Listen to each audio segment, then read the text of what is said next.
High Commander Ziegther stood before the massive display screen in the Imperial Command Center. His four eyes narrowed as he studied the data that scrolled across the holographic interface. Behind him, 20 officers from various species waited in tense silence. They all knew something was wrong. The sensor readings made no sense. A large vessel had appeared at the edge of Imperial space near the Theta Serpentis system. The computer classified it as a Dreadnought-class warship. But that was impossible. The vessel's identification signature marked it as human. Humans were not supposed to have dreadnoughts. "Confirm the readings again," Ziegther ordered. His voice calm despite his confusion. The sensor officer, a thin creature with 6 arms, worked quickly at her station. "Confirmed, High Commander. The vessel matches dreadnought parameters. Length, 4 kilometers. Power signature, exceeding our heavy cruiser standards. The identification beacon is definitely human origin." Ziegther felt his twin hearts beat faster. He had ruled the Imperial military for 30 cycles. In all that time, he had never been surprised. The Velkaran Empire controlled 47 star systems. They had the strongest fleet in the known galaxy. No one challenged them. No one dared, especially not humans. He remembered the first contact with humanity 30 years ago. The Empire's exploration ships had found them in a small corner of space. They were a young species, barely capable of faster-than-light travel. Their ships were slow and inefficient. Their weapons were primitive. The Imperial Council had laughed at them. Scavengers with stolen technology, they had called them. Nothing to worry about in the years since humans had established a few colonies. They traded peacefully with other species. They caused no problems. Their military consisted of patrol ships and system defense platforms. Nothing impressive. Nothing threatening until now.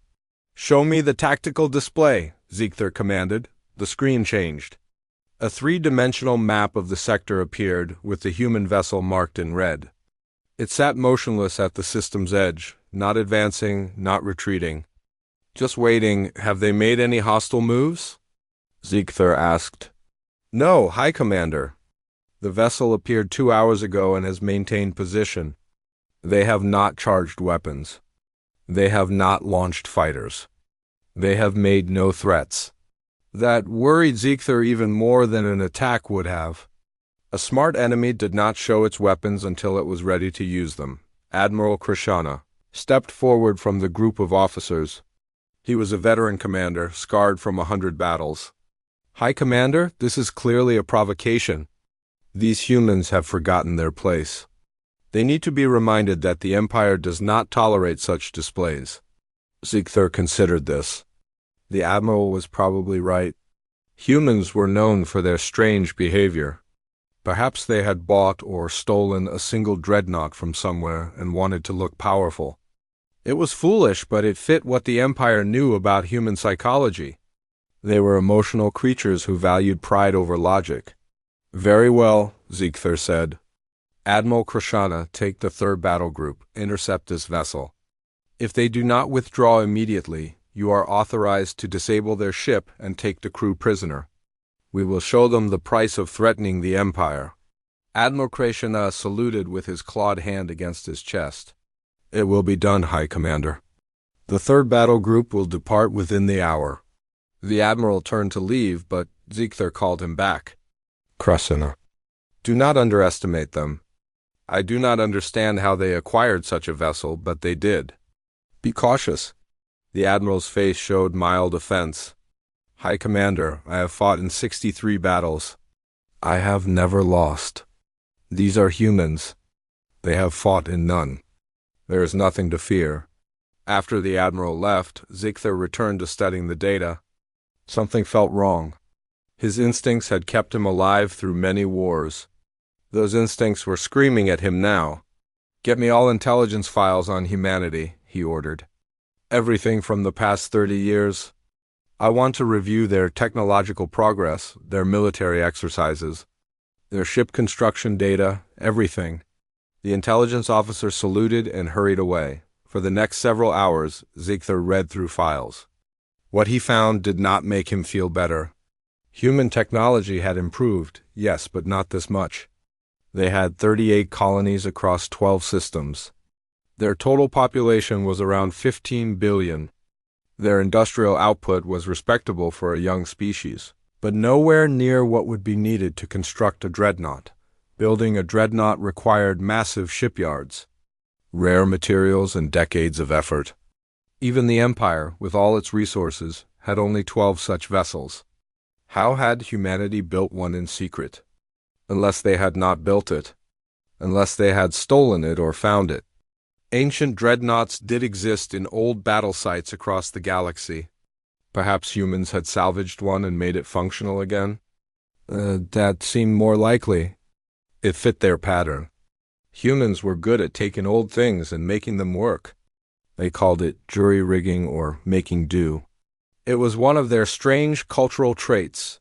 Ziegther was reviewing a report on human salvage operations when his communication console chimed. It was Admiral Krashenga. High Commander, the third battle group has arrived at the intercept point. The human vessel is visible on our sensors. It is ... impressive, I will admit that much. Has it responded to your presence? Ziegther asked. Not yet. We are hailing them now on all standard frequencies. Ziegther watched through the Admiral's ship cameras as the human dreadnought came into view. It was indeed massive. Its hull was dark gray, covered with armor plating. Weapon ports lined its surface. It looked dangerous, but something was odd about it. The design was strange. Parts of it did not match. It looked like several different ships had been merged together, like someone had taken pieces from different sources and connected them. Admiral, does that vessel look unusual to you? Ziegther asked. Now that you mention it, yes. The architecture is inconsistent. Perhaps it is a human design philosophy we do not understand. Before Ziegther could respond, the communication officer interrupted. High Commander, the human vessel is broadcasting a message. Audio only. Play it, Ziegther ordered. A female human voice came through the speakers. She spoke in perfect Imperial Standard language with a calm, almost friendly tone. Greetings to the Imperial Third Battle Group. This is Captain Elena Vasquez of the human vessel Indomitable. We mean you no harm. We would like to open diplomatic communications with the Empire. We have come here to talk, nothing more. Also, you might want to check on your colony at Theta Serpentis. Just a suggestion. We will wait here for your response. The message ended. Silence filled the command center. What does she mean about Theta Serpentis? An officer asked. Ziegther felt cold fear grip him. Get me a communication link to Theta Serpentis colony, now. The communications officer tried, once, twice, 3 times. High Commander, I cannot establish contact. The colony is not responding. Send a probe. Fast recon type. I want visual confirmation of that colony's status immediately. The nearest probe was 2 hours away at maximum speed. Those 2 hours felt like 2 days to Ziegther. He kept staring at the image of the human dreadnought, sitting peacefully at the system's edge. What had they done? When the probe finally arrived at Theta Serpentis and sent back its data, everyone in the command center stopped breathing. The colony was gone, not destroyed, not damaged, just gone. The entire orbital station that had housed 5 million Imperial citizens had vanished. No debris field, no wreckage, no bodies floating in space. The planet below was untouched. But the massive station that had orbited it for 200 years had simply disappeared. Ziegther stared at the empty space where the colony should have been. Get me Captain Vasquez, he said quietly. I think we need to have that talk. The communication link crackled to life, and Captain Elena Vasquez appeared on the view screen. She was human, with dark hair tied back in a simple knot, and eyes that seemed too calm for someone facing an Imperial battle group. She wore a plain gray uniform with no military decorations. Behind her, Ziegther could see the bridge of her ship. It looked improvised, with exposed wiring and mismatched control panels. Thank you for accepting my call, High Commander, Elena said with a slight smile. I hope the delay did not worry you too much. Ziegther kept his voice level, though anger burned in his chest. Where is the Theta Serpentis colony? What have you done with 5 million Imperial citizens? Elena's expression did not change. They are safe, High Commander. Every single one of them. We evacuated them 4 days ago using standard escape pods. They should be arriving at your nearest military station in about 6 hours. You can verify this with your tracking systems. Check for approximately 18,000 small craft on approach vectors to Station Kappa. An officer quickly worked at her console, then looked up in surprise. High Commander, she is correct. I am detecting multiple small craft signatures on those vectors. They match escape pod configurations. Ziegther felt confused. You evacuated them? Why?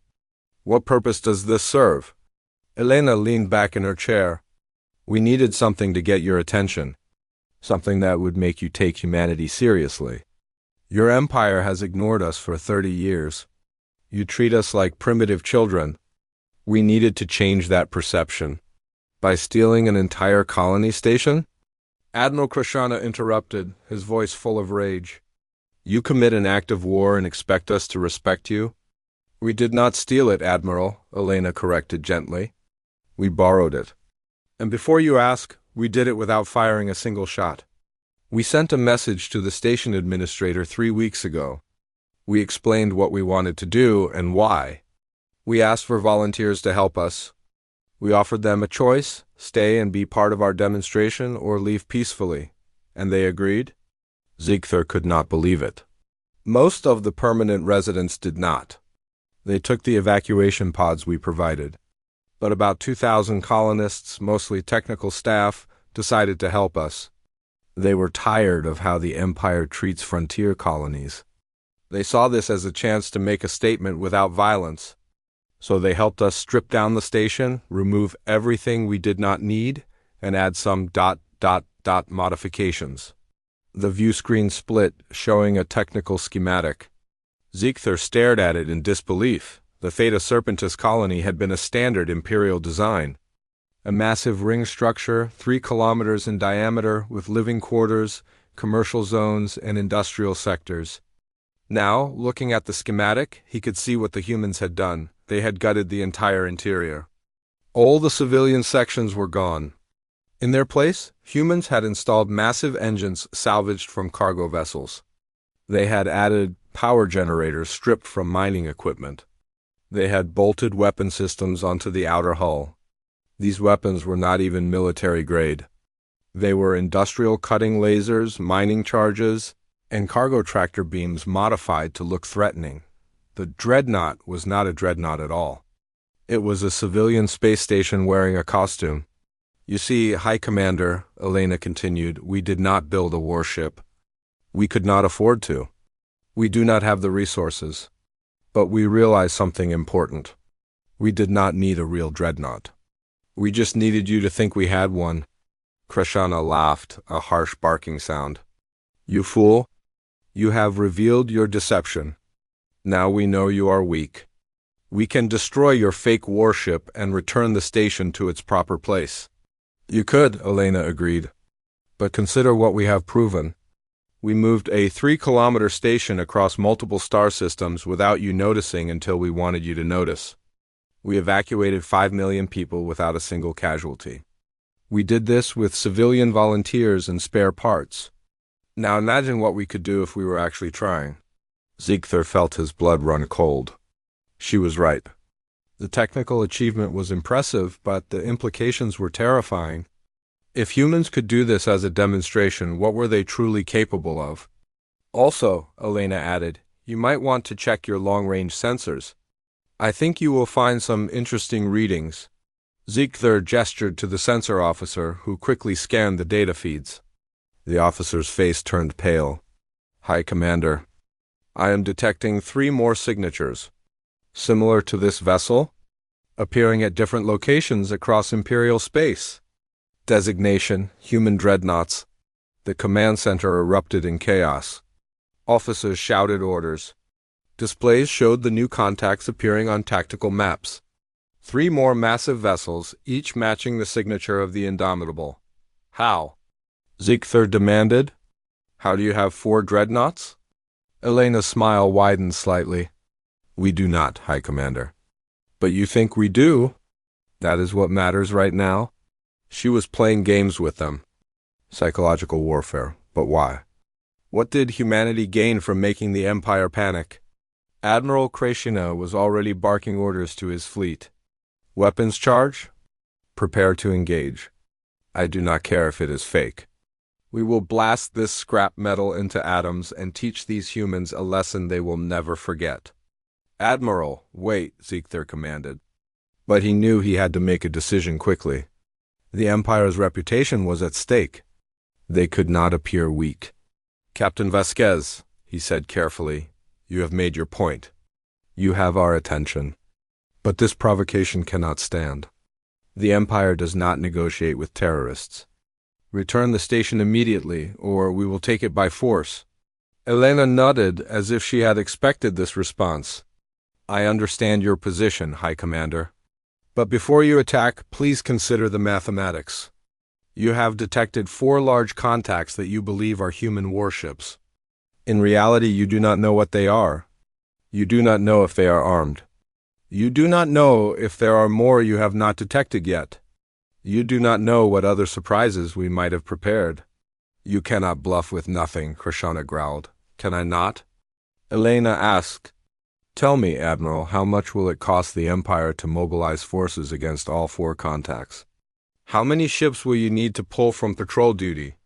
How many resources will you spend tracking down every suspicious signal?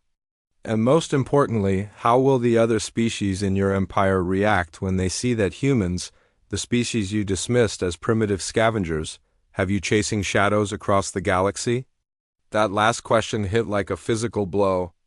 Ziegler understood immediately. This was not about military strength. This was about perception. The Empire maintained control through reputation. They were seen as invincible.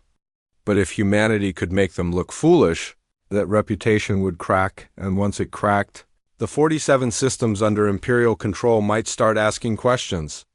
They might start wondering if they needed the Empire at all. What do you want? Ziegler asked quietly. Recognition, Elena replied simply. We want the Empire to acknowledge humanity as an independent power. We want trade rights. We want our colonies to be protected under galactic law. We want a seat at the negotiating table, not as subjects, not as children, but as equals. Impossible, Krashana spat. The Empire does not negotiate with species who have not proven their worth through strength. Then we will prove it, Elena said. Her tone remained calm, but something in her eyes changed. Something harder appeared. You think the Indomitable is our only achievement? You think 4 phantom contacts are our best effort? High Commander, we have been preparing for 30 years. We studied you. We learned from you. We watched how you fight, how you think, how you rule. And? Ziegler prompted, though part of him did not want to hear the answer. And we realized something you have forgotten. War is not just about who has the biggest guns. It is about who can make the other side decide the fight is not worth having. Before Ziegler could respond, his communication console lit up with priority alerts. Messages were coming in from across Imperial space. Civilian networks were spreading news about the human vessels. Subject species were asking questions. Trade routes were being disrupted as ships avoided areas where the human contacts had appeared. The Empire was beginning to panic. And Elena Vasquez sat on her improvised bridge, surrounded by volunteers and spare parts, looking entirely satisfied with the chaos she had created. Take your time, High Commander, she said. Think about your options. We will wait. Oh, and one more thing. Those 3 other contacts? You might want to investigate them personally. I think you will find them very educational. The transmission ended. Ziegler sat in his command chair, mind racing. He needed to know what those other contacts really were. He needed to understand what humanity was truly capable of, but most of all, he needed to figure out how to deal with an enemy that fought with perception instead of weapons, and he needed to do it before the entire Empire fell apart from fear and confusion. The Imperial War Council met in emergency session. Ziegler stood at the center of a circular chamber while holographic displays showed the positions of the 4 human contacts. Around him, 12 senior commanders argued loudly. The Emperor himself watched from his throne on the upper level, silent and waiting. "We must strike immediately," Admiral Kreshona insisted. "Every moment we wait, we look weaker. The subject species are watching. If we do not crush this human rebellion now, others will follow their example." But we do not know what we are striking at," countered Fleet Commander Salrix, a cautious female with silver scales. "The humans have already proven they can deceive us. What if these contacts are traps? What if they want us to spread our forces thin?" "Then we concentrate our forces," Krishna replied. "We take the full might of the Imperial Navy and destroy each contact one by one. Show absolute overwhelming power." Ziegler listened, but said nothing. He was waiting for more information. 3 scout ships had been dispatched to investigate the mysterious contacts. 2 had already reported back. What they found had not made the situation clearer. High Commander, an intelligence officer, interrupted the debate. "We have reports from scout groups Alpha and Beta." "Display them," Ziegler ordered. The holographic displays changed. The first showed what appeared to be a massive dreadnought similar to the Indomitable. But as the scout ship approached, the image became clearer. It was not a ship at all. It was a hollowed-out asteroid 3 kilometers long, with engines attached to one end and a massive holographic projector on the other. The projector was creating the image of a warship around the asteroid. The second contact was even more bizarre. It appeared to be a dreadnought from a distance, but close inspection revealed it was actually 17 smaller human cargo ships flying in perfect formation. They were positioned to create a single large sensor signature. Between them, they had stretched massive sheets of reflective material to give the appearance of a solid hull. The War Council fell silent as they watched the recordings. "They are mocking us," Krishna said quietly, his voice full of barely controlled rage. "Perhaps," Salrix replied. "Or perhaps they are showing us something important. These are not military deceptions. These are civilian improvisations. They are using merchant ships, mining equipment, and holographic advertising technology. Yet they have tied up 3 of our battle groups investigating them." Ziegler nodded slowly. "Continue." "The cost to us is immense," Salrix explained. "We have pulled ships from their regular patrols. We have diverted resources from protecting trade routes. We have spent millions of credits in fuel and weapons charging. And for what? To chase phantoms that cost the humans almost nothing to create. What about the third contact?" the Emperor asked, speaking for the first time. His voice was old and deep. "What did Scout Group Gamma find?" The intelligence officer looked nervous. "They are still investigating, Your Majesty. But the preliminary report says the third contact appears to be real. It is an actual ship. Very old, possibly 200 years old. It matches the design of a human generation ship from their pre-FTL era." "A generation ship?" Ziegler felt a chill. Generation ships were massive vessels built to carry colonists across interstellar space at slower than light speeds. They were designed to function for centuries. If humans had retrofitted one with modern engines and weapons— "Yes, High Commander. Scout Group Gamma reports heavy weapon signatures. The ship appears to be armed and operational, though it is moving slowly. They estimate it would take several months to reach any strategic location at its current speed." "It does not matter how slow it is," another admiral said. "The psychological damage is done. Our citizens are frightened. They see human ships appearing everywhere. They do not know which threats are real and which are illusions. Panic is spreading." This was exactly what Captain Vasquez had intended, Ziegler realized. She had created a situation where the Empire could not win. If they attacked the fake contacts, they wasted resources and looked foolish. If they ignored them, they appeared weak and indecisive. And all the while, the real question remained unanswered. What else were the humans capable of? "We have reports from the frontier colonies," another officer announced. Several subject species have begun civil demonstrations. They are demanding the same treatment the humans are negotiating for. Some are calling for independence. See? Kreshana pointed at the display. This is what happens when we show weakness. The entire empire will fall apart if we do not act decisively. The Emperor raised one clawed hand. Everyone fell silent immediately. High Commander Zika, the Emperor said. You have been silent. What is your analysis? Zikther took a moment to organize his thoughts. He had to be careful. The Emperor valued honesty but did not tolerate failure. Your Majesty, I believe we are fighting the wrong battle. Captain Vasquez is not trying to defeat us militarily. She cannot. Humanity lacks the strength. Instead, she is trying to change how the galaxy perceives us and them. She wants us to appear vulnerable while humanity appears resourceful and brave. And she is succeeding, the Emperor observed. Yes, Your Majesty. But there is something else. Something that concerns me more than these phantom ships. Speak. The humans have been studying us for 30 years. They know our tactics, our strategies, our weapons. They know how we think. But we know very little about them. We dismiss them as unimportant. Now we are paying the price for that arrogance. The Emperor's eyes narrowed. You think there is more coming? I am certain of it, Your Majesty. These fake dreadnoughts are not the real message. They are a distraction.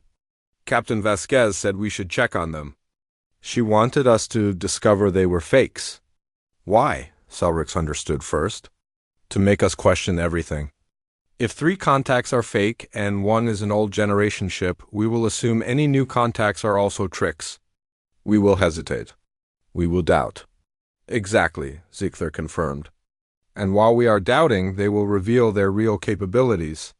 As if on cue, every alarm in the command center began blaring at once. The holographic displays flashed red. New contact signatures were appearing on the sensors. Report? Zikther commanded. The sensor officer's voice shook as she read the data. High Commander. New contact emerging from FTL, location, 30,000 kilometers from Imperial Central Station. Classification, capital ship. Confirmed as human origin. This signature is different from the others. Power readings are ... extreme. The displays showed a single vessel dropping out of faster-than-light travel. It was smaller than the fake dreadnoughts, only about 2 kilometers long. But its power signature blazed across the sensors like a small star. This was not a hollowed-out station or a formation of cargo ships. This was a real warship, distance from the Imperial Palace. The Emperor asked calmly. 30,000 kilometers, Your Majesty. Within weapons range. The unspoken message was clear. If humans wanted to attack the heart of the Empire, they were in position to do so. Zikther watched as communication systems activated automatically. A message was coming through. Once again, Captain Elena Vasquez appeared on the view screen. But this time she was not smiling. High Commander, Your Majesty. Honored members of the War Council, she said formally. I apologize for the dramatic entrance, but you were not taking our diplomatic requests seriously. Allow me to introduce the Us Unconquered. This is humanity's actual dreadnought. Not a fake. Not a trick. This is what we built while you were chasing holograms and asteroids. You dare bring a warship to our capital? Kreshana shouted. You brought 12 battle groups to Theta Serpentis to deal with volunteers in a repurposed station, Elena replied calmly. I brought 1 ship to speak with you as equals. Who is being more aggressive? The Emperor leaned forward on his throne. What do you want, Captain Vasquez? What I said before, Your Majesty. Recognition, rights, respect. We do not want war. But we will not accept being treated as children anymore. Humanity has grown up.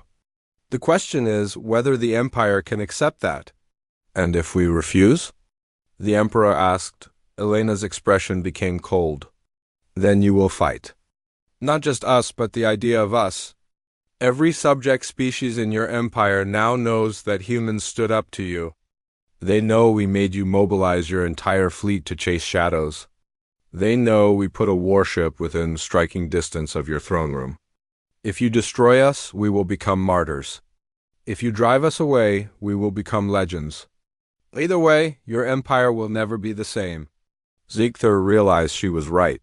Humanity had already won, not through military victory, but through changing the narrative. They were no longer the primitive species to be ignored. They were the brave underdogs who challenged an empire and survived. "Your Majesty," Ziegther said quietly, "I request permission to speak with Captain Vasquez privately. I believe we can find a solution that preserves the Empire's honor while addressing humanity's concerns." The Emperor studied Ziegther for a long moment, then nodded. "Very well. But, High Commander, do not give away what we cannot afford to lose." "Yes, Your Majesty." As Ziegther prepared to negotiate, he looked at the image of the Unconquered on his display. It was time to learn what humanity's real capabilities were, and he had a feeling he was not going to like the answer. The negotiations lasted exactly 12 minutes before everything fell apart. Ziegther had barely begun discussing terms with Captain Vasquez when Admiral Krishna made his move. Without authorization, without consulting the Emperor, he ordered the First Fleet to engage the human Dreadnought Unconquered. 2,000 Imperial warships, the pride of the Empire's military, moved into attack formation. "Stand down!" Ziegther roared into his communication console. "Admiral, I gave no such order." "Forgive me, High Commander," Krishna replied, though his tone suggested no regret whatsoever. "But I will not sit idle while humans insult our Emperor. The Empire's honor demands action.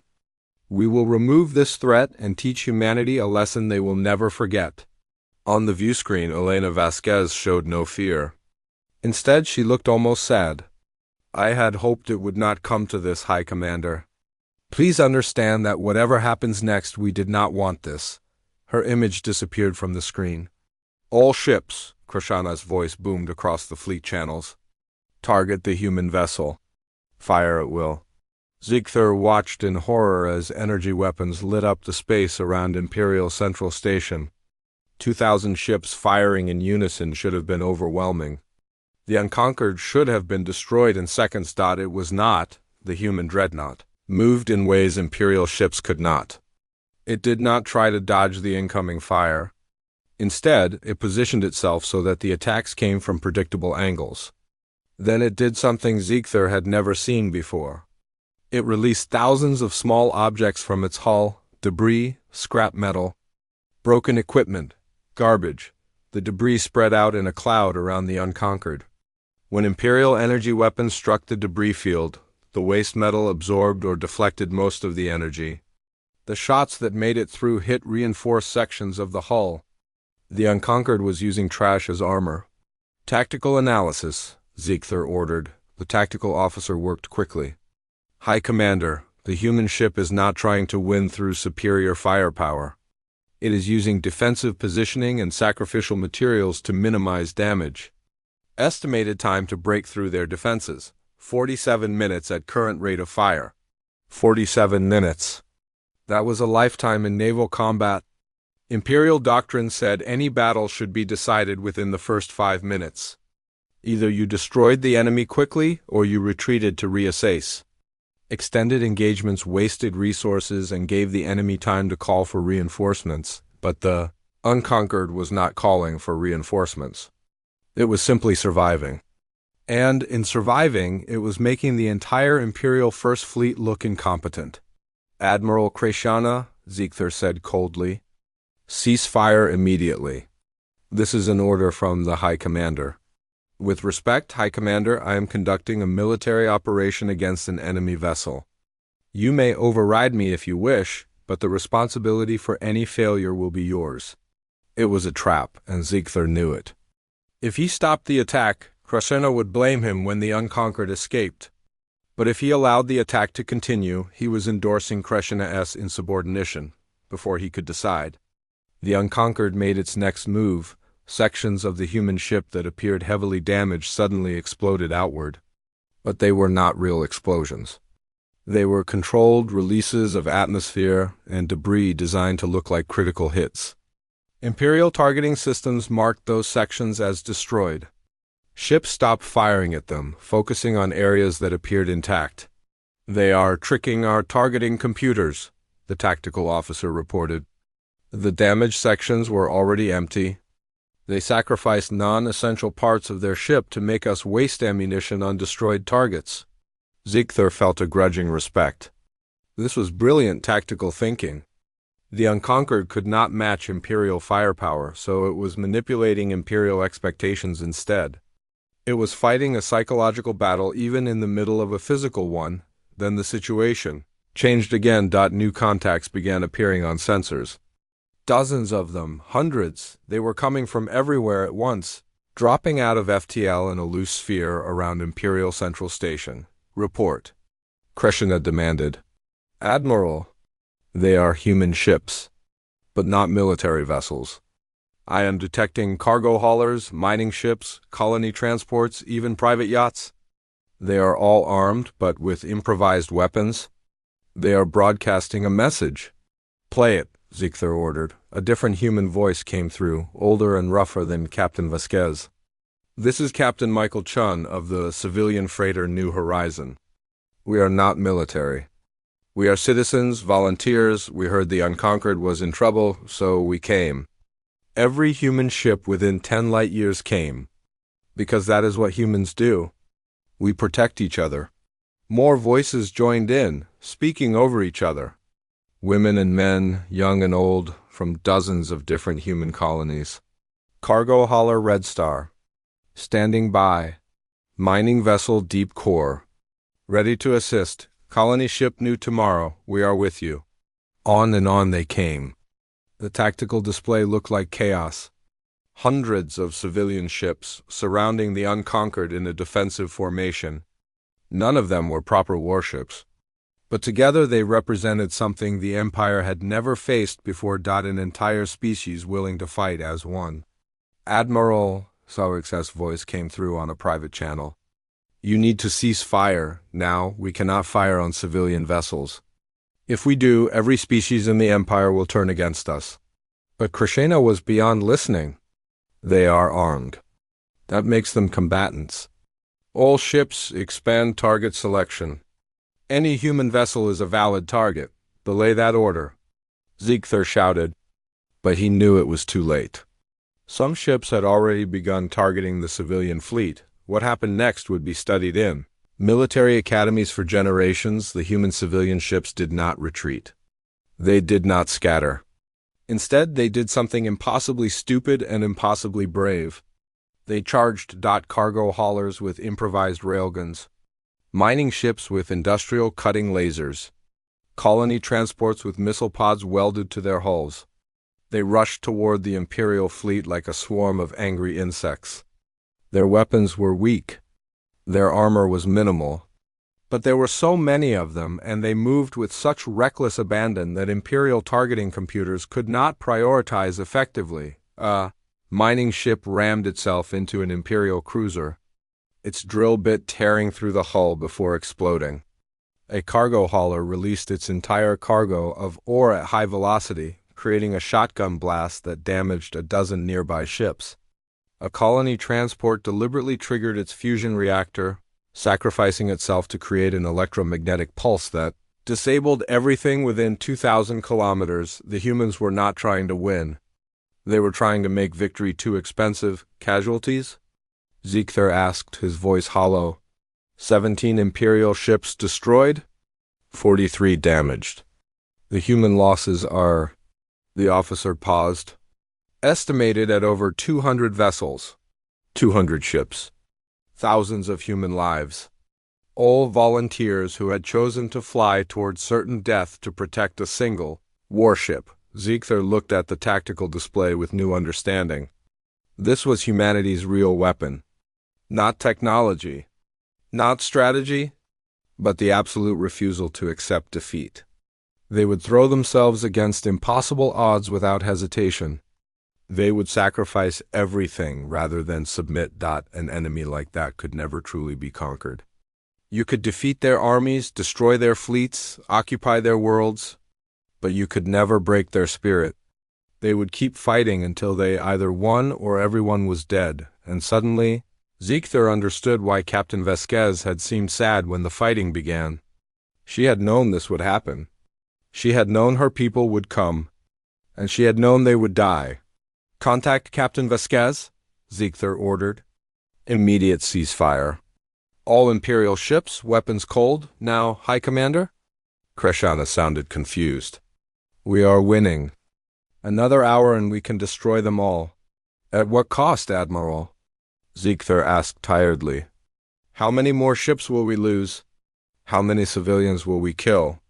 And what happens when the rest of the galaxy learns we massacred unarmed colonists who were defending their homeworld? What happens when the other species in our empire ask themselves, would we do the same for them?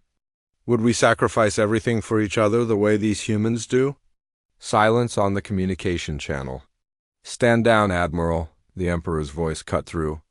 "The High Commander is right. We cannot win this battle. Not in any way that matters." The firing stopped. The space around Imperial Central Station was filled with debris, burning ships, and the floating bodies of those who had died. Human and Imperial alike, Captain Vasquez's face appeared on the view screen again. Her eyes were red, but her voice was steady. "We can continue this, High Commander. Or we can talk. Your choice." Ziegler looked at the casualty reports, at the young humans who had died believing they were protecting their future, and made his decision. "We talk," he said. "No more fighting. No more death. We talk as equals, and we find a way forward that honors those who have fallen today." Elena Vasquez nodded slowly. "Thank you, High Commander. Let me dock with your station. We have much to discuss." As her ship began moving toward the docking bay, Ziegler wondered what kind of peace could be built on such a foundation of sacrifice. But he knew one thing for certain: the galaxy would never underestimate humanity again. The conference room was designed to intimidate. High ceilings stretched 20 meters above. Walls made of polished black stone reflected the light from floating orbs. The table itself was carved from a single piece of ancient crystal. The Empire had hosted peace negotiations here for 1,000 years, and the room had seen the surrender of hundreds of defeated enemies. Elena Vasquez walked in wearing the same plain gray uniform she had worn during the battle. Her delegation consisted of only 3 people: herself, an elderly human male who carried a data tablet, and a young woman who appeared to be a civilian engineer. They looked absurdly out of place in this chamber of imperial power. Across the table sat Ziegler, the Emperor, 12 senior commanders, and representatives from each of the major species in the Empire. They wore ceremonial armor and carried weapons of honor. They looked like conquerors, but everyone in the room knew the truth. The Empire had not won. Neither had humanity. But the cost of continuing the fight was too high for anyone to bear. Ziegler gestured to the seats. "Please, Captain Vasquez, let us begin." Elena sat down without ceremony. "Before we discuss terms, I want to address something. The battle at Imperial Central Station resulted in the deaths of 237 human civilians and over 3,000 Imperial military personnel. I take responsibility for those deaths. I knew there was a possibility of violence when I brought the unconquered here. I made that choice, and I will live with it." This admission surprised Ziegler. In Imperial culture, showing regret was showing weakness. But Elena was not showing weakness. She was showing honesty. "I also take responsibility," Ziegler replied. "I failed to prevent Admiral Krishna from acting without authorization. Those deaths are on both our consciences." Admiral Krishna, who sat at the far end of the table, said nothing. He had been stripped of his command pending a military tribunal. His aggressive actions had embarrassed the Empire and violated the Emperor's authority. He would spend the rest of his life in disgrace. The Emperor spoke next. "Let us be clear about our positions. Humanity wants recognition as an independent power. They want trade rights, protection under galactic law, and representation in the Galactic Council. The Empire has historically granted such privileges only to species that prove their strength through military conquest. Humanity has not conquered anything. What makes you think you deserve these rights? Elena met the Emperor's gaze without flinching. Because we proved something more important than military strength, Your Majesty. We proved that conquering us would cost more than you are willing to pay. Not just in ships and soldiers, but in reputation and stability. If you continue to treat us as subjects, other species will follow our example. The Empire will spend the next century fighting rebellions across all 47 systems. Is that a cost you can afford? You are threatening us, one of the Imperial commanders growled. No, Elena replied calmly. I am stating a fact. The battle at Imperial Central Station was broadcast across the entire galaxy. Billions of people watched human civilians charge an Imperial fleet to protect their people. They saw us refuse to surrender even when we were clearly outmatched. That image is more powerful than any weapon. Ziegler understood what she meant. The Empire had always maintained control through the perception of invincibility. If you challenged the Empire, you would be destroyed.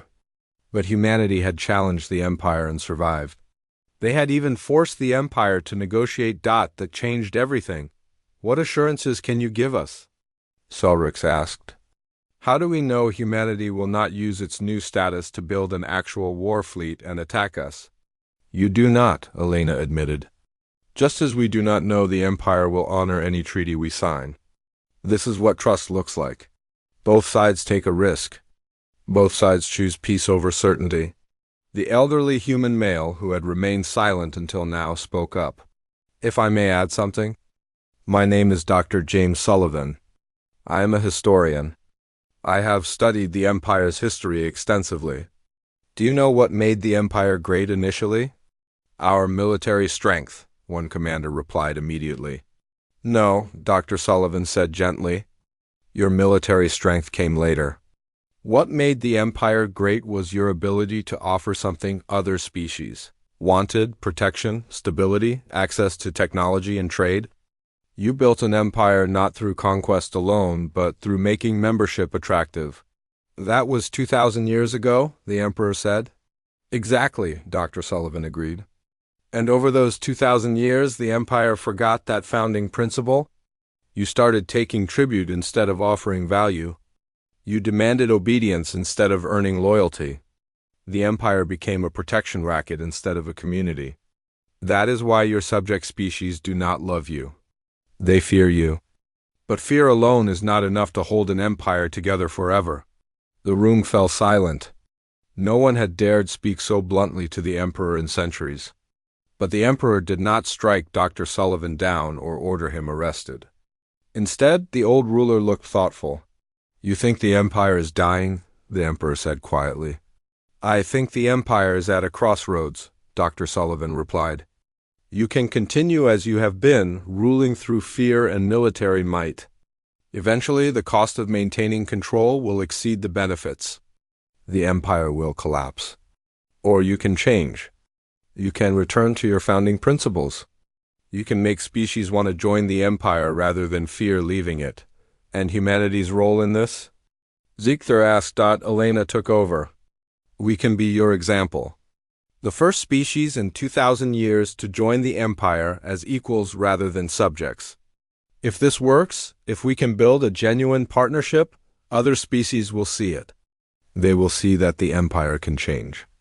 That will give you legitimacy beyond simple force. It was a clever proposal. Humanity was offering the Empire a way to save face. Instead of being forced to grant concessions out of weakness, the Empire could claim they were evolving, becoming better. It transformed a defeat into a policy decision? What guarantees do we have? The Emperor asked. The young human woman who had been taking notes spoke for the first time. Your Majesty, I am Lieutenant Sarah Park, Corps of Engineers. With your permission, I would like to propose something unusual. The Emperor gestured for her to continue. Sarah stood and activated a holographic display. It showed schematics of the Unconquered. This is our Dreadnought. You have seen what it can do. But here is what you do not know. We built it using a combination of human innovation and technology we learned from studying Imperial designs. Our ship is hybrid. Human and Imperial together. She expanded the display. We propose a joint technology sharing program. Humans teach you our methods of improvisation, adaptation, and unconventional thinking. You teach us your advanced manufacturing, energy systems, and established protocols. Together, we create something neither species could build alone. You want to share your military secrets? Selric sounded incredulous. We want to build mutual dependence, Sarah explained. If our technologies are intertwined, if our economies are connected, if our people work together on projects that benefit both sides, then war becomes counterproductive for everyone. Peace stops being just a treaty and becomes a practical necessity. Ziegther felt a strange sensation. It might have been hope. This could actually work. Not as a traditional peace treaty that lasted until one side grew strong enough to attack again, but as a genuine partnership that created more value together than either side could create alone. The Galactic Council will need to approve this, the Emperor said slowly, and not all species will support it. Then we convince them, Elena said. Together, we show them that this new model works. We prove that the galaxy does not have to be divided into conquerors and conquered. We demonstrate a third option. The negotiations continued for hours. Details were discussed. Compromises were made. Treaties were drafted. By the end, they had the framework for something unprecedented in galactic history. Humanity would be recognized as an independent power with full rights and representation. In exchange, they would join the Empire as partners rather than subjects. Joint projects would be established. Cultural exchanges would be encouraged. And most importantly, the fake dreadnoughts would be revealed, publicly as a demonstration of human creativity rather than hidden as an embarrassment. The Empire would claim they were so impressed by humanity's innovation that they invited them to join as equals. It was propaganda, but propaganda that served everyone's interests. 3 months later, Ziegther stood on the observation deck of a newly constructed joint research station. Through the window, he could see human and Imperial ships working together to expand the facility. Engineers from both species collaborated on designs. The station would eventually house scientists from a dozen different cultures, all working toward common goals. A human child ran past him, laughing as she chased an Imperial youth in some kind of game. Their parents watched from nearby, chatting casually despite coming from different worlds. The child stopped when she saw Ziegther's uniform and rank insignia. She approached him with the fearless curiosity only children possessed. "Are you the High Commander?" she asked in accented but understandable Imperial standard. "I am," Ziegther replied. "My teacher said you used to be scared of humans. Is that true?"